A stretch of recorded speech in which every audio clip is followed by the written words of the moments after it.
Hello students, last lecture में मैंने veg friction के बारे में आपको बताया था। इक्विलिब्रियम मेथड पे हम फोकस करेंगे ये बोला था, और इक्विलिब्रियम मेथड को कैसे एनालिसिस करते हैं वो हम इस लेक्चर में देखेंगे। तो ये सेम डायग्राम मैंने बनाया था, वेज है, ब्लॉक है, वॉल है, ठीक है।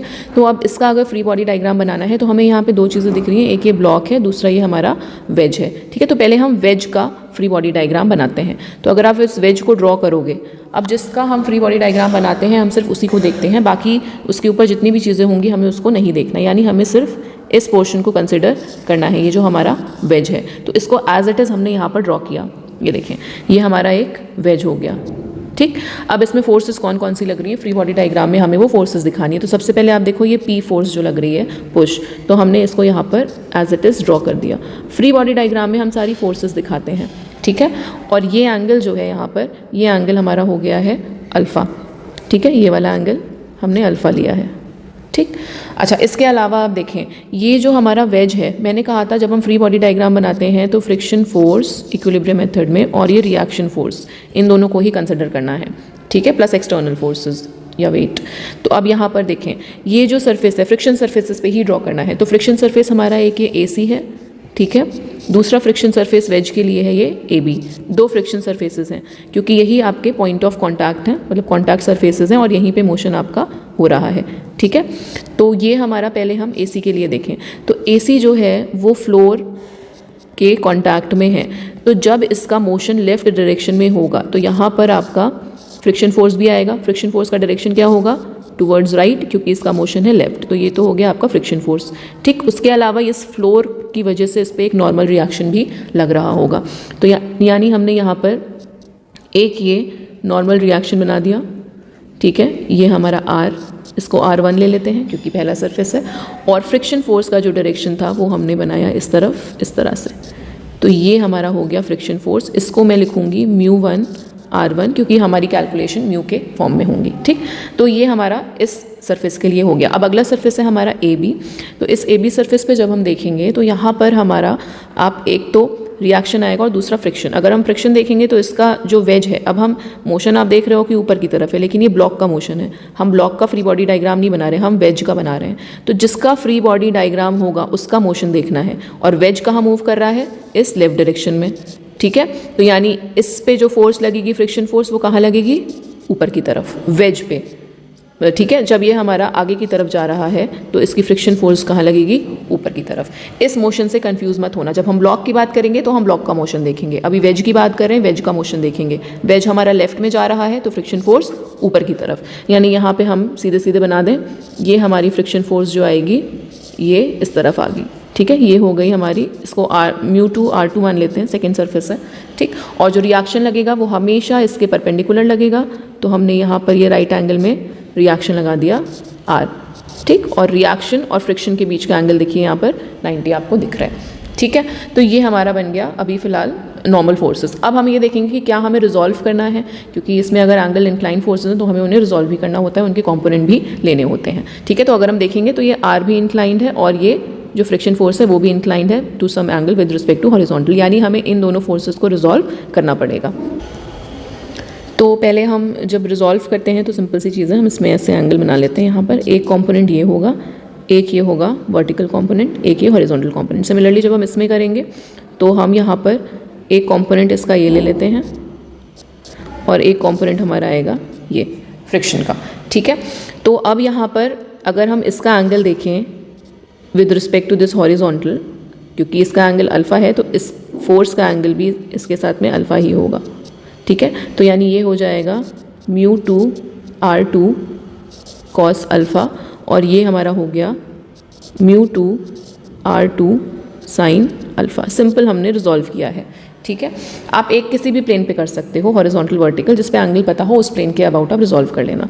अब जब हम R पे आएंगे तो यहाँ पर आप देखो रिजल्टेंट का ये एक बेसिक सी चीज़ है, रिजल्टेंट का जो एंगल होता है, ठीक है, ये वाला वर्टिकल के साथ में वो हमेशा अल्फ़ा होगा, यानी ये एंगल हमारा अल्फ़ा होगा। अगर हम यहाँ पे वर्टिकल प्लेन ड्रॉ करेंगे तो वर्टिकल प्लेन हमारा इसी डायरेक्शन में आएगा, चाहे हम कहीं भी ड्रॉ करें, ठीक है। तो ये जो हमारा कंपोनेंट है ये अलोंग वर्टिकल प्लेन है, तो रिएक्शन का इसका वर्टिकल के साथ हमेशा उतना एंगल होता है जितना इस इंक्लाइंड सरफेस का हॉरिजॉन्टल के साथ, ये याद रखने वाली बात है। तो इस इंक्लाइंड का हॉरिजॉन्टल के साथ एंगल अल्फ़ा है, इसलिए इस रिएक्शन का वर्टिकल के साथ एंगल अल्फ़ा हो गया। ठीक, अब जब ये अल्फ़ा है तो बचा हुआ हमारा कितना हो जाएगा, 90 माइनस अल्फ़ा ऑब्वियसली। ठीक है, अब हम एक काम करते हैं, हम इसका जो रिजॉल्व करेंगे हम विद रिस्पेक्ट टू वर्टिकल कर लेते हैं। तो जब आप विद रिस्पेक्ट टू वर्टिकल करोगे तो ये वाला जो इसका होगा वो हो जाएगा r cos अल्फ़ा, और जब हम ये हॉरिजॉन्टल कंपोनेंट देखेंगे तो ये हो जाएगा r sin अल्फ़ा। ठीक है, जिस भी आप एक्सिस के अलॉन्ग कर रहे हो आप कर सकते हो, कोई दिक्कत नहीं है। तो हमने एंगल अल्फ़ा, हमें ये वाला पता था तो हमने इस वर्टिकल के अलॉन्ग रिजॉल्व किया, तो ये वाला आपका कॉस और ये आपका साइन। ठीक है, तो ये हमारा कंप्लीट हो गया फ्री बॉडी डायग्राम। ठीक है, अब हम इसमें आगे करेंगे फोर्सेस को इक्विलिब्रियम इक्वेशंस में पुट। तो सबसे पहले हम Fx इज इक्वल टू 0 कर लेते हैं, हॉरिजॉन्टल फोर्सेस का इक्विलिब्रियम। तो हॉरिजॉन्टल फोर्सेस अगर हम देखेंगे तो एक तो हमें ये मिल रही है, तो हम इसको P ले लेते हैं। ठीक है, और इज इक्वल टू जो भी ऑपोजिट डायरेक्शन में है उनको एक तरफ कर लेते हैं, और एक हमें ये मिल रही है μ1r1 ऑपोजिट डायरेक्शन में है तो ये इस तरफ आएगी μ1r1, राइट। उसके बाद हमको जो दूसरी मिल रही है, एक हमें ये दिख रही है जो कि इसका कंपोनेंट है, रेड से जो मैंने बनाया हुआ है फ्रिक्शन फोर्स का component, which is μ2r2 cos alpha. तो हम यहाँ पे लिख देंगे μ2r2 cos अल्फ़ा। इसके अलावा हमें एक ये मिल रहा है इस रिएक्शन का कंपोनेंट r sin अल्फ़ा, तो हम यहाँ पे लिख देंगे प्लस r sin अल्फ़ा। ठीक है, तो ये हमारी एक इक्वेशन बन गई फॉर हॉरिजॉन्टल। इसी तरीके से हम वर्टिकल का इक्विलिब्रियम बना लेंगे। जब हम वर्टिकल का इक्विलिब्रियम बनाएंगे तो एक यहाँ से रिएक्शन देखेंगे, पहला तो ये मिल रहा है, अपवर्ड को हम एक तरफ रख लेते हैं, डाउनवर्ड को एक तरफ, तो अपवर्ड हमारा ये हो गया। दूसरा जो है इसका कॉम्पोनेंट यहाँ पर मिलेगा इस फ्रिक्शन फोर्स का μ2r2, ये भी अपवर्ड है तो ये भी इसी के साथ रहेगा μ2r2 which is sine alpha, और ये हमारा डाउनवर्ड है ये वर्टिकल कंपोनेंट, तो इसको हम इक्वल्स टू की दूसरी साइड रखेंगे, ये है हमारा r cos अल्फ़ा। ठीक है, तो इस तरह से हम देखेंगे सारी फोर्सेस हमें यहाँ पर मिल गई हैं। अगर वेरीफाई करना है तो आप काउंट कर सकते हो, जैसे 1 2 ये हो गया, 3 4 5 6 7 फोर्सेस आपकी यहाँ पर इन्वॉल्व होनी चाहिए, तो आप काउंट कर लो 1 2 3 4 5 6 7 सातों फोर्सेस हमने ले ली हैं। ठीक, तो ये जो फ्री बॉडी डायग्राम था और ये जो दो इक्वेशंस हमें मिलनी थी फॉर दिस वेज वो हमें मिल गई हैं। ठीक, अब अगला जो फ्री बॉडी डायग्राम है वो हम इस ब्लॉक के लिए ड्रॉ करेंगे, ये जो हमारा ब्लॉक है। तो अब हम ब्लॉक का बनाएंगे, तो ब्लॉक में हमें सिर्फ ये वाला पोर्शन ड्रॉ करना है, सिर्फ इतना हमें कंसिडर करना होगा इस ब्लॉक का। ठीक है, तो ये ब्लॉक हमने जब एज इट इज़ बनाया तो हमको कुछ इस तरह से दिखेगा, ये कॉन्टैक्ट सरफेस हो गया वेज और ब्लॉक के बीच का।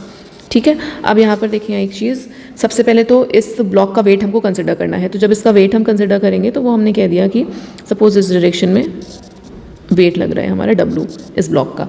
ठीक है, इसके बाद अब हम फ्रिक्शन सरफेसेस देखें, तो एक फ्रिक्शन सरफेस हमारा ये है ब्लॉक और वॉल के बीच में, और एक फ्रिक्शन सरफेस हमारा ये है ब्लॉक और वेज के बीच में। तो इन पे हमें फोर्सेस लगानी है।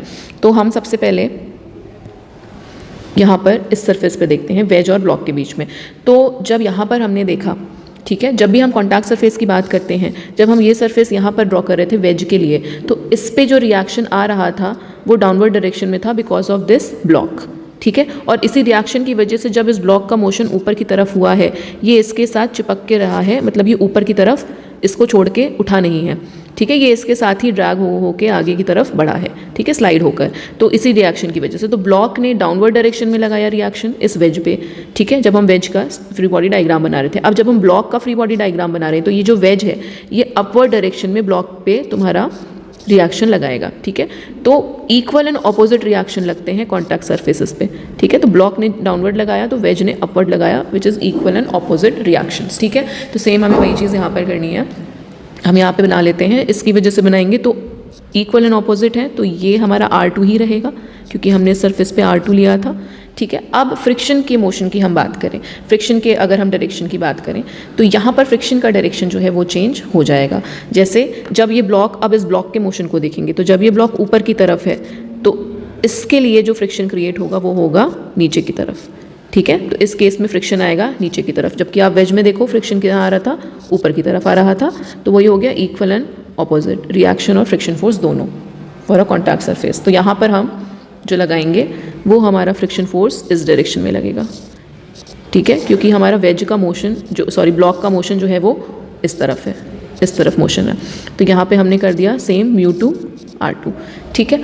अब वॉल की बात करें तो वॉल क्योंकि सिंपल हॉरिजॉन्टल है तो ये रिएक्शन भी परपेंडिकुलर इस डायरेक्शन में लग जाएगा वॉल का, इसको हम ले लेते हैं R3, ठीक है। और ब्लॉक का मोशन अगर वॉल के रिस्पेक्ट में देखें तो ऊपर की तरफ है, ठीक है, ये मोशन ऊपर की तरफ है विद रिस्पेक्ट टू वॉल, तो जो फ्रिक्शन फोर्स लगेगी वो हमारी इस डायरेक्शन में लगेगी, ठीक है।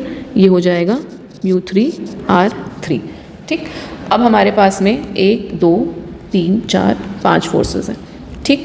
अब हमें क्या करना है, रिजॉल्व देख लेते हैं किसको किसको करना है। इन दोनों को रिजॉल्व करने की ज़रूरत नहीं है, इसको भी रिजॉल्व करने की ज़रूरत नहीं है, दो इंक्लाइन है, इनको हमें रिजॉल्व करना पड़ेगा।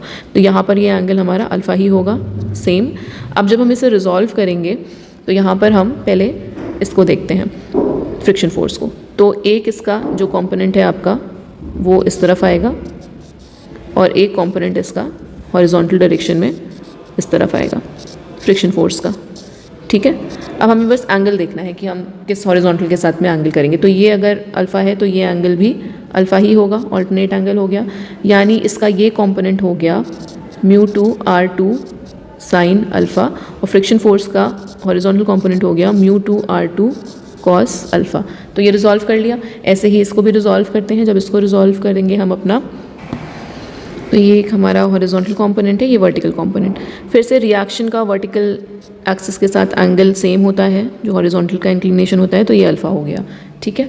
तो इसका कंपोनेंट ये हो जाएगा R2 कॉस अल्फ़ा और ये कंपोनेंट हो जाएगा R2 साइन अल्फ़ा। तो ये हमने रिजॉल्व कर लिया। अब बस हमको खाली जो फोर्सेस हैं उनको इक्विलिब्रियम इक्वेशन में पुट करना है।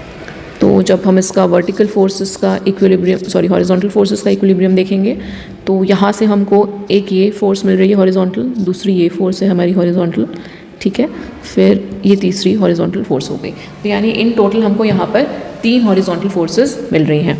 तो हम इसको एक डायरेक्शन वाले को यहाँ पे हम एक तरफ लिख लेते हैं, तो ये R3 हो गया और बाकी ये आपका μ2 R2 कॉस अल्फ़ा और प्लस ये भी इसी डायरेक्शन में है R2 साइन अल्फ़ा। एक हमें ये मिल गया इक्वेशन। अब हम सारी वर्टिकल फोर्सेस को देख लेते हैं। जब हम वर्टिकल फोर्सेस का इक्विलिब्रियम करेंगे तो हम यहाँ से शुरू करते हैं वेट से, तो which is W downward direction में, फिर ये भी डाउनवर्ड हमें दिख रहा है तो ये भी प्लस μ3 R3 डाउनवर्ड डायरेक्शन में। उसके अलावा और डाउनवर्ड फोर्स एक हमारी ये है, ये भी डाउनवर्ड डायरेक्शन में ही है हमारी, ठीक है। तो इसको हम लिख लेते हैं प्लस μ2 R2 साइन अल्फ़ा और हमारी एक ये फोर्स है। फोर्सेस का काउंट आप ध्यान में रखना, कोई फोर्स मिस ना हो। तो एक हमारी ये फोर्स हो गई, तो ये हमारी है R2 कॉस अल्फ़ा, बट ये अपवर्ड डायरेक्शन में है तो ये इक्वल्स टू के उस तरफ जाएगी R2 कॉस अल्फ़ा, ठीक है। अब आप फिर से काउंट करेंगे तो आपकी 7 फोर्सेस आपको यहाँ पर मिल रही हैं। इस डायग्राम में भी आपकी 7 फोर्सेस 2 3 4 5 6 7, यानी आपने सारी फोर्सेस कवर कर ली हैं। तो ये 2 इक्वेशंस आपको यहाँ से मिल गई। अब आप अगर देखेंगे तो हर फ्री बॉडी डायग्राम से हमको 2 इक्वेशंस मिली हैं, चाहे वो ब्लॉक का हो चाहे वो हमारा वेज का हो, ठीक है। अब इन चारों में से आपको जो भी नोन अननोन है वो इनको आप सब वैल्यूज़ पुट करके आप अननोन्स की वैल्यू निकाल सकते हैं। तो एक बहुत ही बेसिक सा आपका डायग्राम था जिसको हमने इक्विलिब्रियम इक्वेशन मेथड से सॉल्व किया है, राइट। नेक्स्ट वीडियो लेक्चर में मैं आपको एक इसका न्यूमेरिकल भी दिखा दूंगी, तो समझ में आ जाएगा कि how to apply this concept of equilibrium method